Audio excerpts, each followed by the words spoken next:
বাগান করা মানে শুধু গাছ লাগানো নয়, নিজের জীবনের আশার বীজ রোপণ করা। মাটিতে হাত দিলে মনও ধীরে ধীরে শান্ত হয়ে যায়। প্রতিটি বীজ শেখায় ছোট থেকে কিভাবে বড় হতে শুরু করে। গাছের যত্ন নিতে নিতে মানুষ নিজের যত্ন নিতে শেখে। আজকের পরিশ্রমটাই আগামীর সবুজ হাসি। বাগান ধৈর্য শেখায়, কারণ প্রকৃতি কখনো তাড়াহুড়া পছন্দ করে না।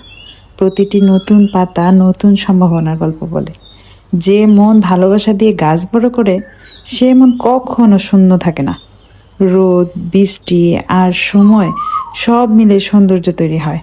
বাগানে কাজ করলে ক্লান্তি নয়, তৃপ্তি আসে। প্রতিটি ফুলে বলে দেয় যত্ন কখনো বৃথা যায় না। সবুজের মাঝে থাকলে মনও সবুজ হয়ে ওঠে। বাগান আমাদের শেখায় নীরব থেকে সুন্দর হওয়া যায়। প্রকৃতির সাথে বন্ধুত্ব করলে জীবন আরো সহজ। একটি বাগান মানেই প্রতিদিন নতুন করে বাঁচার অনুপ্রেরণা। অনেকে বলবে, আরে তুমি তো আজেইরা, কোনো কাজ নাই, এই জন্য এগুলা করো। আমি কি বলি জানেন? আমি আজেইরা থাকতে চাই না, সেই জন্য আমি এগুলা করি। প্রত্যেকটা ফুলের মধ্যে সবুজ একটা নতুন কচি ডালের মধ্যে যে তৃপ্তি পাবেন, পৃথিবীর কোথাও পাবেন না।